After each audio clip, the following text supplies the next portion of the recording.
Hello, you may remember me from my approximately 10,000 videos, posts, and or mentions of Cemetery Boys on the internet in the year 2020, and now I'm back to read Aiden's next/first book. Bibliophiles of the internet, my name is Adri, and that's right folks, today against my better judgment, I'm here to kick off what will surely be a very messy documentation of my reading journey with Lost in the Neverwoods by Aiden Thomas. This comes out on March 23rd, 2021 from Swoon Reads. I'll be reading an e-arc of the book, and as always, in a spoiler-free way, I'll be letting you know what I think. In case you don't know, Lost in the Neverwoods is a dark, contemporary reimagining of the Peter Pan canon. It takes place in the small coastal town of Astoria, Oregon, where the main character, Wendy, went missing some years ago with her brothers, and I believe she was the only one of them to come back. Now children are starting to go missing once again, and people are looking to Wendy for answers. When she runs into a boy named Peter, who she thought existed only in her stories and her imagination, they set out to find and rescue the missing kids by confronting what's been waiting for them in the woods. To say I'm excited is an understatement. I fully understand that Cemetery Boys and Lost in the Neverwoods are two completely different stories, but I've always been fascinated by the entire Peter Pan mythos,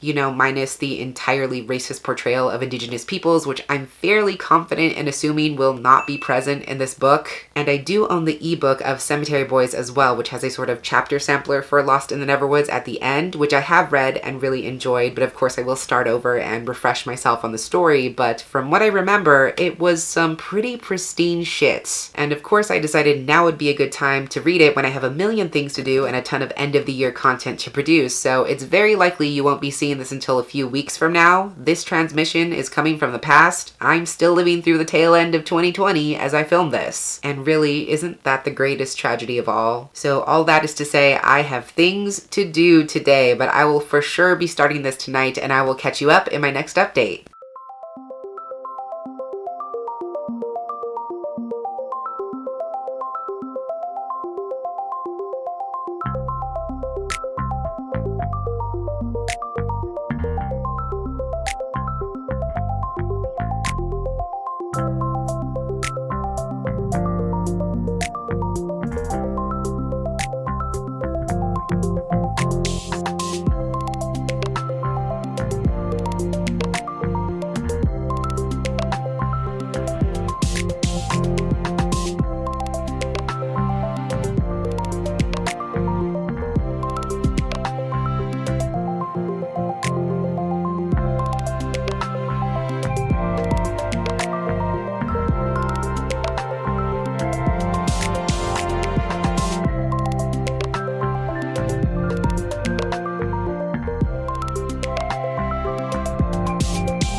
So it's very early. I apologize for being an absolute mess and on the floor, but I got some really cool mail yesterday that I thought I would share with you. One thing is sort of relevant, I guess, but it's just really cool stuff, and I'm vain, so here we are. The first thing I'm already using, which is this really cool water bottle that has this all over NB print, and you may recognize this because I have a shirt that has the same design, so now the brand is complete. I bought this from an artist called Trans Painter on their Society 6 store, which I will link down below in case anyone's interested, but this water bottle has a straw in the lid, which is very important because this gay likes to hydrate. The second thing, which I probably should have let off with, was this really cool official holiday Cemetery Boys postcard, which I'm trying not to think about, I'm trying not to look directly at because there are some very loud emotions happening on the inside. I will include better photos of everything I'm showing you right now, but basically this was part of a giveaway that Aiden did over the holiday season, where if you donated to your favorite queer supportive organization, they would send you this official holiday Cemetery Boys art commissioned by Mars Lauterbach, who is the actual cover artist. So obviously I would die for these boys, I would die for Mars's art, so I knew I had to have this, and I donated to a very worthy local cause in the process, so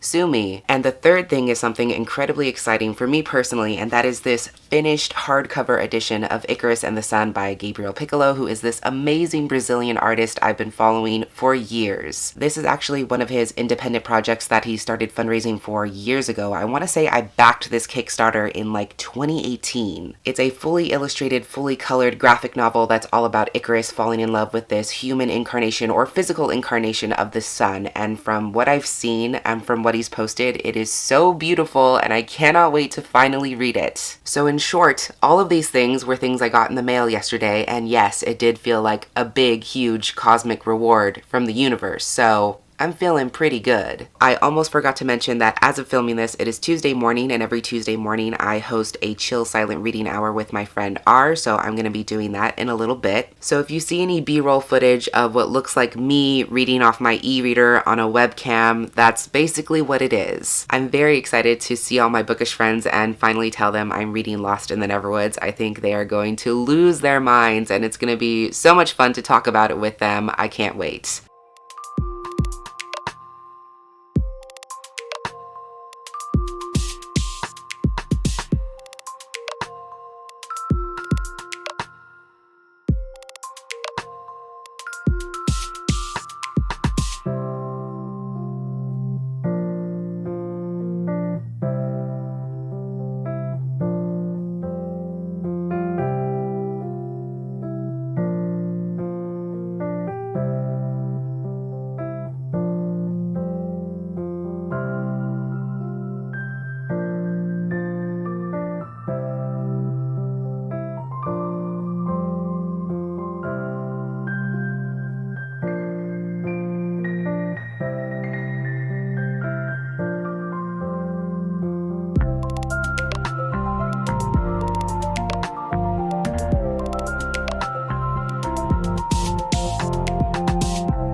Well, it has been a few days, and it's been a very busy few days. I am just now catching a break because, no joke, I just got done editing 253 photos for my Best of 2020 video. So if you've already seen it, if you're gonna see it, wherever you are in the timeline, just hold past me in your thoughts because Jesus fucking Christ. Anyways, nobody asked about that. Let's talk about Lost in the Neverwoods. I'm actually very close to the halfway point, so this will most likely be a chattier update as I catch you up to speed. Honestly, I don't know where to start. This book is giving me everything. It's giving me so much. My little bean is so thoroughly freaked as I'm going through it, and I'm absolutely hooked. Hook, line, and sinker, just invested as fuck. The number one thing I can say with absolute certainty is that Lost in the Neverwoods is incredibly dark and intense. I will include a detailed list of content warnings in the description and a pinned comment, so definitely check that out if you're interested in reading this. It's a story that really goes hard on exploring mental and emotional trauma, PTSD, anxiety, compulsion, responses to trauma, that kind of stuff, so that's definitely coloring the tone and pace of the story. The best way I can describe it is to say that I feel breathless as I'm reading through it, like I cannot read it fast enough and I don't even have time to breathe because I have to know what's gonna happen next. Wendy's anxiety is so well reflected in the story, I think. It feels feels desperate and frantic, especially in moments of action, which definitely echoes what she's going through as these new disappearances are dredging up all this baggage with what happened to her brothers. The drama and the mystery of it is so delicious to me because there are so many missing pieces, so many things that don't add up yet, especially because Wendy doesn't have any memories of when she went missing herself. And because it's a mystery to her, it's a mystery to us. And I just find it really fascinating how her internalized trauma colors her responses to everything. Because you would think that finding out Peter Pan is real, finding out all your dreams and all the stories you've ever told are real, finding out that magic is real would be this exciting, wondrous thing. But every new revelation is terrifying for Wendy because it's another unknown. So then the question becomes, how do you begin to navigate a world you don't fully understand? What happens when something that once brought you joy now brings you pain? How do you begin to understand those things? It's also really cool to see all these little touchstone moments or even lines of dialogue referenced from the original story, but repurposed in a totally different way. Like Peter still finds Wendy crying, or Peter still needs Wendy's help getting his shadow back, but what that means in this story is totally different. There's also that classic Peter Pan distrust of adults, which I find really compelling because in the original story, the idea was that adults are these strange, silly creatures who have forgotten how to have fun and believe in magic, and that's why they can't get to Neverland. But it feels so much deeper in this version of the story because it's more like adults can't see what's right in front of their face because they don't want to see it, because they're so set on making sense of the world in a way that makes them comfortable, putting everything into neat little boxes, and they're so well versed in repressing their feelings. That is something that's really stood out to me so far because a lot of what Wendy is going through mentally and emotionally is known by the people around her, but it's never talked about. The pain her family is going through after what happened to her brothers is completely unspoken. It's hidden in plain sight. Even though that almost seems like the most human thing in the world, there's something eerily mystical about it. Like making yourself forget is its own kind of magic. Silence is its own kind of curse. So I think that puts Wendy in a really interesting place because she's just about to leave childhood behind, but she's not fully grown up yet. So she still has the capacity to believe and remember. And meeting Peter is forcing her to confront all these things she never voices. And there's almost like a catharsis to it because all this time Wendy has thought that her responses, her fears were irrational or misplaced in some way. And now here's someone who's like, those things you're responding to are incredibly real and always have been. And to have someone actually acknowledge that is a new experience. But there's still that element of wonder and discovery, especially with Peter as he's sharing all this magic with Wendy. He's definitely the puppy type character in this scenario who's full of sunshine and energy and doesn't take everything so seriously, even though he perfectly understands what's at stake. There's kind of a parallel there with Cemetery Boys, which again, I'm trying not to compare because they're two different stories, but they both have this ticking time bomb sort of plot element driving the story, which I really like. With Cemetery Boys, it was how they needed to figure out how to release Julian's spirit before he went dark and started hurting people, and with Peter, they need to find his shadow before bad things start happening. So even though they're completely different, it's nice to see those little echoes. Overall, I'm just really excited about how this story is twisting and deepening the Peter Pan mythos. I'm like genuinely angry about how good it is, but I'm so into everything the story is doing. It's dark, it's mysterious, it's imaginative, and there is so much at stake. There are so many implications to these new disappearances and Peter's sudden appearance, especially for Wendy, who spent all her life harboring this guilt that she failed to protect her brothers, that her family's grief and all the loss inflicted on the town is somehow her fault. Could all of this mean retribution, redemption? Could it mean potentially healing her family? Could it mean just further opening old wounds? We just don't know yet. So in case all of that wasn't clear enough, I'm loving this. I'm really excited to see where it goes because I think it has the potential to be incredibly powerful. So I'm gonna keep reading and I'll let you know more when I know more.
So I have roughly 15% of the book left to read, and I had to physically stop myself last night just to give myself a chance to process everything before shit undoubtedly hits the fan in the final act. Honestly, the story is giving me so much, and my little brain is making so many connections that I'm sure I will not be doing it justice. I can tell you that right now. Oh, there is something I wanted to address that I should have said in my last update, but a lot of people keep sliding into my DMs and asking whether Lost in the Neverwoods is queer in some way, so let me put your questions to rest and say that no, it is not. If you don't want to take my word for it, you can watch the interview that Aiden and I did together on my channel where they explicitly said with their own mouth towards the end that Wendy is very white and cis and straight. And also, just like a PSA, queer writers can write whatever they want, whether it explicitly and directly involves queerness or doesn't. Just like cishet writers can write whatever they want and not be questioned about it, queer writers can write whatever they want. In general, never assume anything. Like, if we've learned anything from recent years, it's that we as a human species know nothing and are thoroughly unequipped to make any assumptions. So if you're really out here making assumptions about what queer writers can and cannot write, look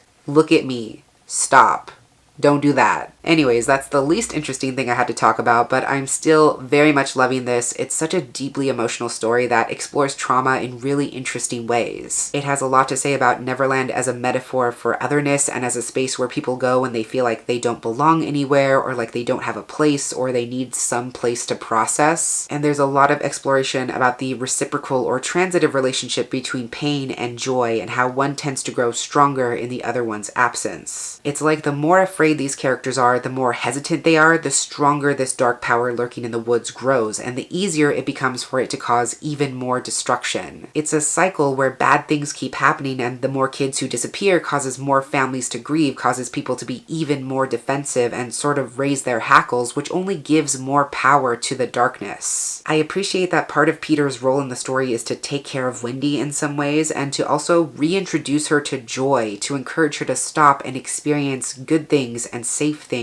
and show her that feelings of grief and feelings of happiness can coexist. There's a lot of parallels between Peter and Wendy in the sense that they both feel obligated to take care of other people. They feel it's their responsibility to protect others, even if it means taking on other people's pain, and subsequently they both internalize a lot of guilt. And the more Peter is away from Neverland, the older he grows, the more his magic is weakening, which sort of echoes how people who leave Neverland behind lose that sense of wonder and magic as they forget. His own innate joy and radiance seems to be harder to come by as the story progresses and bad things keep happening, which makes me think about how growing up almost means learning how to be afraid. Because when you're a kid, you have this bravery and naivete that deflects the weight of the quote-unquote real world, and the older you grow, you learn what it means to be hurt. You learn to be a little bit more pessimistic and guarded, and the world instills you with reasons to fear, which puts a little more distance between you and everyone else. Growing up is sort of traumatic itself in that way, and as he's less and less able to tap into his magic, he's rapidly going through that process. And like I said, that internalized guilt that both Peter and Wendy have is such a weight on their shoulders because they feel like everything bad happening is something they could have prevented if they'd just been better in some way, which is fundamentally untrue. Especially with Wendy, she feels like she failed as an older sister because it was her job to keep her brother safe. But really, who was supposed to be keeping her safe? Because she was just a child herself. Her parents should have kept their children safe. The world we live in should idealistically be a safe place, but it isn't. So how can we account for who dropped the ball first? We live in a world that puts so much impetus on young people especially to know exactly how to take care of themselves and protect themselves, and yet we don't give them the tools to know how to do that. I don't want to be too pessimistic here, but those are just a few things sort of bouncing around my brain cage as I go through this. On a lighter note, I really enjoy Peter. It's like Peter Pan walked so that Julian Diaz could fly, which makes no sense because traditionally Peter Pan does the flying, but I don't make the rules. Those are the facts. They're definitely two characters cut from the same cloth, easily distracted and excitable, loud, spontaneous, energetic. Like I said, we're seeing a little bit less of that as the story progresses, but there are moments of levity and joy that have made me laugh a lot. There's stuff about starfish and ice cream and ill-fitting clothing that I cannot wait for everyone else to read. I'm fully prepared for the ending of this book to destroy me. There have been chapter titles that are like growing up and pain that make me go, great, Fantastic, exactly what I need. And I saw there was a chapter coming up actually entitled Lost in the Neverwoods, which makes me feel great and is not at all ominous. So I am invested, I am fear, I have some ideas about what the overall takeaway of the story might be, but I'm still excited because I'm still very much in the dark about how exactly all these really interesting plot lines are going to connect.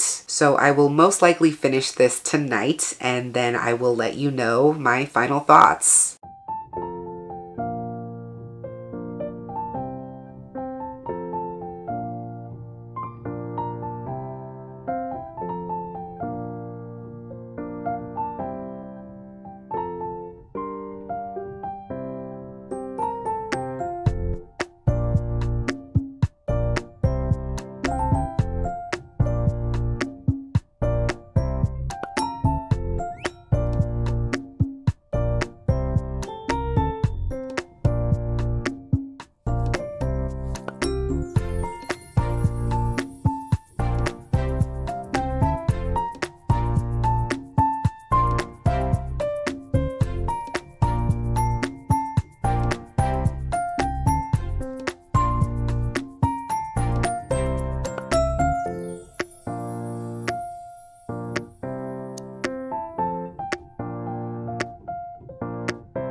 I wish a very pleasant good afternoon to everyone, except for Aiden Thomas. So I finished Lost in the Neverwoods last night, and I am full of pain and regret. I love it, but it's also so dark and it hurts so much. And what's funny is that there were these lines in Cemetery Boys where you would go back and read them again and be like, well shit, that's the entire book right there. And this book definitely had those moments as well. And I hate myself for being a baboso and not being able to see it. What makes it even worse is that I actually did highlight and annotate a few quotes, and I wrote in the notes like, ooh, is this foreshadowing? And it's like, I regret being a smartass because it's not funny anymore, it just hurts. There were so many moments in the last few chapters that supremely fucked me up, and I feel like half my reading time last night was just me whispering to myself, what the fuck, what the fuck, what the fuck. It was intense, it was a really good ending. It took some turns that I saw coming and some that I didn't, but every plot point still felt earned, even if it was a little bit of a surprise. I'm just mad because now Aiden is 2 for 2 in terms of emotional devastation, even though I think the particular flavors of devastation for both of their books so far are completely different, but I'm still upset.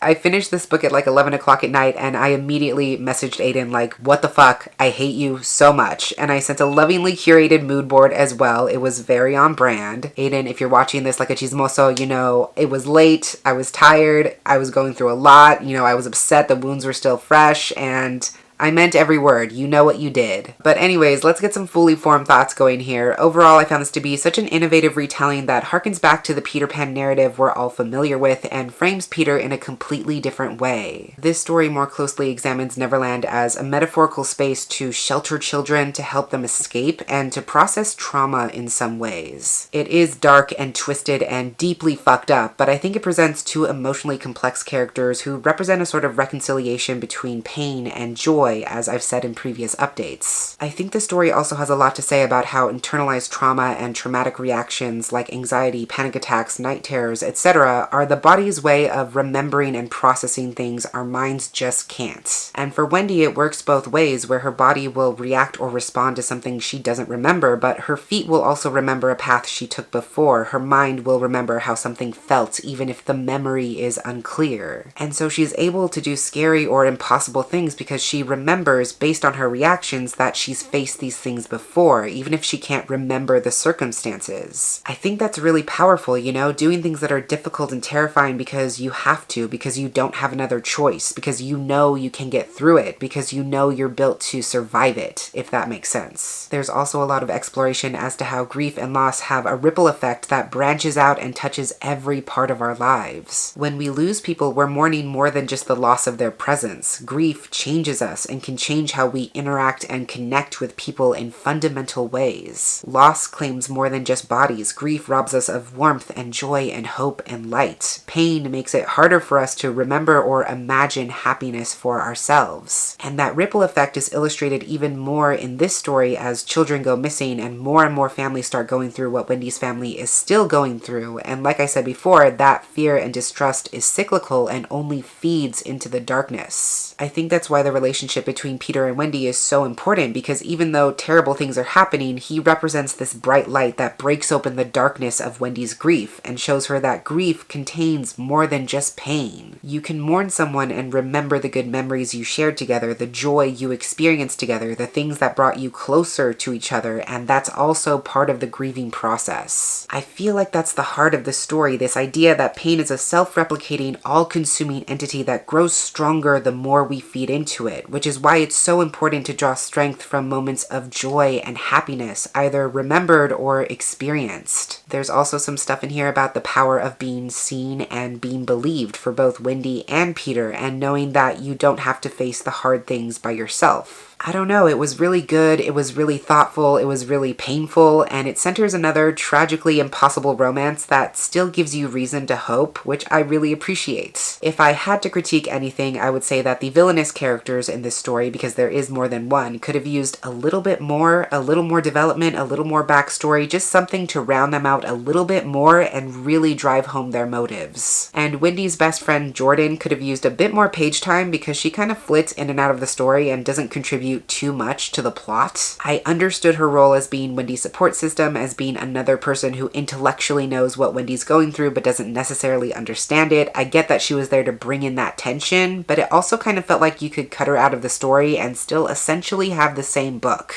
And it brings me no joy to say that because I still love Jordan. She's a really cool character. I think she's pretty awesome. She's the only Latinx character as well, but like, you know, Homegirl just wasn't pulling her weight. But anyways, those are both very tiny things and not at all deal breakers for me personally, and not things I see taking away from the emotional resonance of the story in any sense, because this story still hit me very hard and swung for the fences in a really big way. So yeah, this was a fantastic story and one I'll be thinking about quite a bit for a very long time to come. It was such a good reading experience as well, super creepy and suspenseful, very atmospheric, just overall a really unforgettable book. There is a lot in here to unpack that I'm sure I did not get to, but I also think it's a story that reveals even more of itself to you the more you return to it, so I'm definitely looking forward to that. If you made it all the way through, leave me a star emoji in the comments below. If you've also read this one, let me know what you think, or let me know why you're excited to read it when it comes out. But that's everything I had for this reading vlog today. Until next time, educate yourself, be kind to yourself, take care of yourself, and I will catch you on the flip side of the page.